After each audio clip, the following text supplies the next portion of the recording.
எந்தெந்த பொருட்களுக்கு ஜிஎஸ்டி குறைக்கப்பட்டிருக்கிறது, இதனால் எந்தெந்த பொருட்களின் விலை குறையும் என்பது குறித்து பார்க்கலாம்.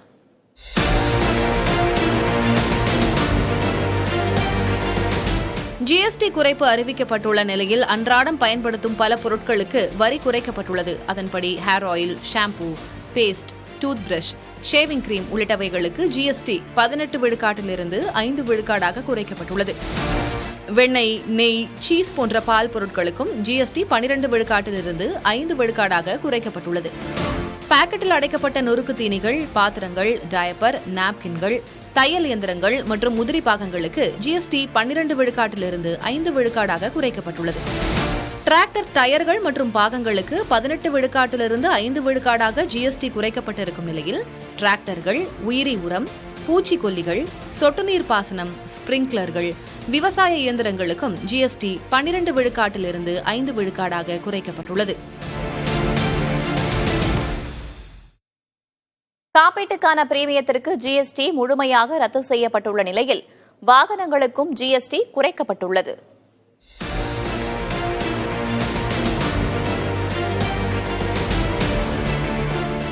பல்வேறு தரப்பினரும் நீண்ட நாட்களாக கோரிக்கை விடுத்து வந்த மருத்துவ காப்பீடு மற்றும் ஆயுள் காப்பீட்டிற்கும் ஜிஎஸ்டி முழுவதுமாக ரத்து செய்யப்பட்டுள்ளது. வெப்பமானிக்கு ஜிஎஸ்டி 18% 5% குறைக்கப்பட்டுள்ள நிலையில் மருத்துவ தரத்துடன் கூடிய ஆக்ஸிஜனுக்கு 12% 5% வரி குறைக்கப்பட்டிருக்கிறது. நோயறியும் கருவிகள், குளுக்கோமீட்டர், அதற்கான ஸ்ட்ரிப்ஸ், மூக்கு கண்ணாடிகளுக்கும் ஜிஎஸ்டி 5% குறைக்கப்பட்டுள்ளது. வாகனத்துறையை டாப் கியரில் கொண்டு செல்லும் நோக்கத்தில் சிறிய கார்களுக்கு ஜிஎஸ்டி 28% 18% குறைக்கப்பட்டுள்ளது. 3 சக்கர வாகனங்கள், மோட்டார் சைக்கிள்கள், சரக்கு வாகனங்களுக்கும் ஜிஎஸ்டி 28% 18% குறைக்கப்பட்டுள்ளது. இந்த வரி குறைப்பு செப்டம்பர் 22ஆம் தேதி முதல் அமலுக்கு வருவதாக அறிவிக்கப்பட்டுள்ளது. தனிநபர் மருத்துவ காப்பீட்டுக்கான ஜிஎஸ்டி குறைக்கப்பட்டிருப்பது பெரும் வரவேற்பை பெற்றுள்ளது. எனினும் காப்பீடு துறையின் சில எதிர்பார்ப்புகள் பூர்த்தியாகவில்லை என்கிறார் இந்திய இன்சூரன்ஸ் ஊழியர் சங்கத்தின் துணைத் தலைவர் ஆனந்தன். அவர் தெரிவித்துள்ள கருத்துக்களை பார்க்கலாம். இந்த ஜிஎஸ்டி கவுன்சில் ஓராண்டு கழித்து காலதாமதமாக இருந்தாலும் கூட ஓராண்டு கழித்து 18% விலக்கு என்பது ஒரு வரவேற்கக்கூடிய விஷயமாக நாம் பார்க்கின்றோம். ஆனால் அதில் என்ன பிரச்சனை என்று சொன்னால் ஒரு சிறிய பிரச்சனை என்பது இருக்கிறது. 18% ஹெல்த் இன்சூரன்ஸ் மருத்துவ காப்பீட்டுக்கான விலக்கு என்று சொல்லப்பட்டாலும் கூட அது தனிநபர் மருத்துவ காப்பீட்டுக்கு மட்டும் விலக்கு அளிக்கப்பட்டிருக்கிறது. இந்தியாவில் பார்த்தீர்களானால் கிட்டத்தட்ட ஒரு 60 கோடி பேர் மருத்துவ காப்பீடு ஏதோ ஒரு மருத்துவ காப்பீடை வைத்திருக்கிறார்கள். இதில் அரசாங்கத்தின் மருத்துவ காப்பீடு வைத்திருப்பவர் 30 கோடி பேர். அதற்கு ஜிஎஸ்டி என்பது ஏற்கனவே இல்லை. அரசாங்கம் பிரீமியம் கட்டுறதுங்கிறதுனால அது ஒன்றும் பெரிய கொடுத்தாலும் அவர்களுக்கு தான் போகிறது. ஆனால் அது ஒரு பிரச்சனை கிடையாது. மீதி குரூப் இன்சூரன்ஸ் என்று சொல்லக்கூடிய குழு காப்பீடு என்பது ஒரு 25 கோடி பேர் குழு காப்பீட்டில் கவர் ஆயிருக்காங்க. அதுபோல ஒரு தனிநபராக மருத்துவ காப்பீடு எடுத்தவர்கள் ஒரு 5.5 கோடி பேர் இருக்கார்கள். இந்த 5.5 கோடி பேருக்கு இன்றைக்கு விலக்கு என்பது கொடுக்கப்பட்டிருக்கு, வரி விலக்கு என்பது கொடுக்கப்பட்டிருக்கிறது. ஆனால் அந்த குழு காப்பீட்டில் இருக்கின்ற 25.5 கோடி பேருக்கு இன்னும் விலக்கு கொடுக்கப்படவில்லை. ஆகவே தான் இன்றைக்கு நாங்கள் இந்த ஜிஎஸ்டி கவுன்சில் கொண்டு வந்திருக்கின்ற இந்த வரி விலக்கை வரவேற்கின்றோம். அதே சமயத்தில் கூடுதலான எங்களோட கோரிக்கை என்பது குழு காப்பீடுக்கும் இந்த விலக்கு என்பது அளிக்கப்பட வேண்டும் என்று நான் கேட்கின்றோம். கல்வி செலவு எனும் பெருஞ்சுமைக்கு சற்றே நிவாரணம் அளிக்கும் வகையில் ஸ்டேஷனரி பொருட்களுக்கு ஜிஎஸ்டி முற்றிலுமாக நீக்கப்பட்டுள்ளது. ஏசி, தொலைக்காட்சி போன்ற பொருட்களுக்கும் ஜிஎஸ்டி குறைக்கப்பட்டுள்ளதாக அறிவிக்கப்பட்டுள்ளது. அது பற்றிய விவரங்களை காணலாம். ஸ்டேஷனரி பொருட்களுக்கு ஜிஎஸ்டி முற்றிலுமாக ரத்து செய்யப்பட்டுள்ளது. வரைபடங்கள், விளக்கப்படங்கள், கிரையான்கள், உடற்பயிற்சி புத்தகங்கள், குறிப்பேடுகள், அழிக்கும் ரப்பருக்கும் ஜிஎஸ்டி முற்றிலுமாக நீக்கப்பட்டுள்ளது. ஏர் கண்டிஷனர்கள், 32 இன்ச்சுக்கு மேல் உள்ள தொலைக்காட்சிகள், கம்ப்யூட்டர் மானிட்டர்கள் மற்றும் ப்ரொஜெக்டர்கள், பாத்திரம் கழுவும் இயந்திரங்களுக்கும் ஜிஎஸ்டி 28% 18% குறைக்கப்பட்டுள்ளதாக அறிவிக்கப்பட்டுள்ளது. ஜிஎஸ்டி தொடர்பான சில செய்திகளை அடுத்தடுத்து பார்க்கலாம். 350cc என்ஜின் திறனுக்கு மேல் உள்ள இருசக்கர வாகனங்களுக்கு 40% வரி விதிப்பை மறுபரிசீலனை செய்ய வேண்டும் என்று ராயல் என்ஃபீல்டு நிறுவனத்தின் இயக்குநர் சித்தார்த்தா லால் கோரிக்கை விடுத்திருக்கிறார்.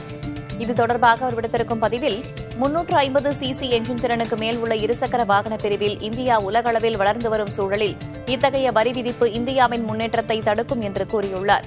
புதிய வரி விதிப்பால் ராயல் என்ஃபீல்டு நிறுவனத்தின் ஹிமாலயன் ஷாட்கன் வாகனங்களின் விலை உச்சம் தொடும் என்று எதிர்பார்க்கப்படுகிறது.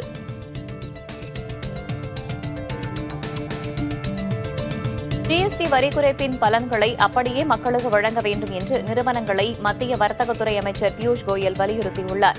டெல்லியில் நிகழ்ச்சி ஒன்றில் பேசிய அவர் இந்த வரி குறைப்பு ஒட்டுமொத்த தொழில் மற்றும் வணிகத்தின் எழுச்சிக்கு உதவும் என்று குறிப்பிட்டார். இதனால் பொதுமக்கள், தொழில்துறையினர், வணிகர்கள் என்று அனைவரும் பலன் பெறுவர் என்றும் கூறினார். 2047 இந்தியா வளர்ச்சியடைந்த நாடாக மாற இந்த நடவடிக்கை தூண்டுகோலாக இருக்கும் என்றும் அமைச்சர் கூறினார்.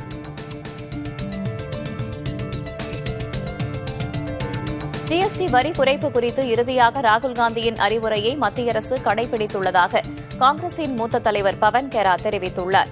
ஜிஎஸ்டி கவுன்சில் கூட்டத்தில் 12% மற்றும் 28% ஆகிய ஜிஎஸ்டி வரி விகிதங்கள் நீக்கப்பட்டு 5% மற்றும் 18% என்று 2 விகிதங்களாக குறைக்கப்பட்டுள்ளது. இது 8 ஆண்டுகள் தாமதமான நடவடிக்கை என்று பவன் கெரா, ப. சிதம்பரம் போன்ற காங்கிரஸ் கட்சி தலைவர்கள் விமர்சித்துள்ளனர். இந்நிலையில் ராகுல் காந்தி 2016 ஆண்டு ஜிஎஸ்டி வரியின் அதிகபட்ச விகிதம் 18% இருக்க வேண்டும், அது சாமானிய மக்களுக்கு பயனுள்ளதாக இருக்கும் என்று டுவிட்டரில் பதிவிட்டிருந்தது வைரலாகி வருகிறது. அதிமுக பொதுச் செயலாளர் எடப்பாடி பழனிசாமி பாரதிய ஜனதாவின் குரலாக மாறியுள்ளார் என தமிழக நிதியமைச்சர் தங்கம் தென்னரசு குற்றம் சாட்டியுள்ளார். ஜிஎஸ்டி கவுன்சிலின் முடிவுகளை வரவேற்று எடப்பாடி பழனிசாமி வெளியிட்டுள்ள எக்ஸ் தள பதிவை மேற்கோள் காட்டி தங்கம் தென்னரசு இந்த விமர்சனத்தை முன்வைத்துள்ளார். மாநிலங்களின் வருவாயை பாதுகாக்கவும் நிதி சுயாட்சியை உறுதிப்படுத்தவும் மத்திய அரசு முறையான நிதி பகிர்வை வழங்காதது குறித்து எடப்பாடி பழனிசாமி ஏன் கேள்வி எழுப்பவில்லை என்று தங்கம் தென்னரசு வினவியுள்ளார். அரசியல் ஆதாயத்திற்காக தமிழகத்தின் நிதி நலன்களையும் உரிமைகளையும் எடப்பாடி பழனிசாமி புறக்கணிப்பதாக தமிழக நிதியமைச்சர் குற்றம் சாட்டியுள்ளார். 18 விழுக்காடுக்கு மேல் இருக்கக்கூடாது. அதுதான் இந்திய தேசிய காங்கிரஸுடைய கொள்கை. ஏன்னா இது மேலை நாடு கிடையாது, யூரோப் கிடையாது, அமெரிக்கா கிடையாது, சைனா கிடையாது, ஜப்பான் கிடையாது, ரஷ்யா கிடையாது. நம்முடைய மக்களுடைய நலன் கருதி 18 விழுக்காடுக்கு மேலே இருக்கக்கூடாது. நாங்கள் தொடர்ந்து 10 ஆண்டுகளுக்கு மேலே சொல்லிட்டு வரோம். ஆனால் மோடி என்ன சொன்னார், இல்லை மேலை நாடுகள் மாதிரி செய்ய வேண்டும், 40 விழுக்காடு போட்டார். இப்போது மக்களுடைய சேமிப்பு குறைஞ்சி போச்சு, கடன் ஏறி போச்சு, பொருளாதாரம் மங்கி போச்சு. வேறு வழி இல்லாமல் காங்கிரஸ் என்ன சொன்னதோ அந்த முடிவுக்கு இப்போ வந்திருக்கிறார்.